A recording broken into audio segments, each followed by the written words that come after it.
আসসালামু আলাইকুম। আজকে আমি ভীষণ সুস্বাদু করে মিষ্টি বানিয়ে দেখাবো। মুড়ির এই মিষ্টি খেতে দারুণ টেস্টি। এখানে 2 কাপ মুড়ি ব্লেন্ডারে নিয়ে গুঁড়া করে নেব। একদম মিহি করে গুঁড়া করে নিতে হবে।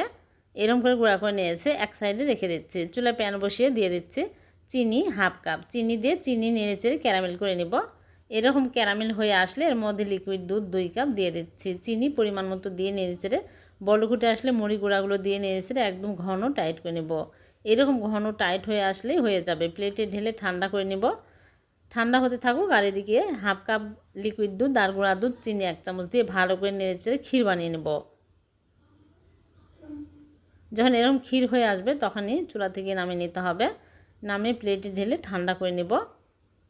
তারপর এরকম করে ছোটো ছোটো করে বল বানিয়ে নিচ্ছি। সবগুলো এইরকম করে বল বানিয়ে ক্ষীরগুলো আমি ভালো করে মথে বল বানিয়ে নেব। তারপর এরকম করে চ্যাপটা করে ভিতরে একটা করে মুড়ির মিষ্টি দিয়ে আমি ভালো করে গোল করে নেব।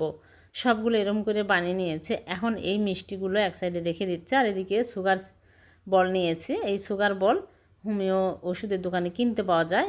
এইগুলো দিয়ে আমি এইভাবে কোট করে নিচ্ছি আর চিনির শিরার মধ্যে মিষ্টিগুলো চুবিয়ে তারপর কোট করতে হবে, তাহলে অনেক সুন্দরভাবে লেগে থাকবে।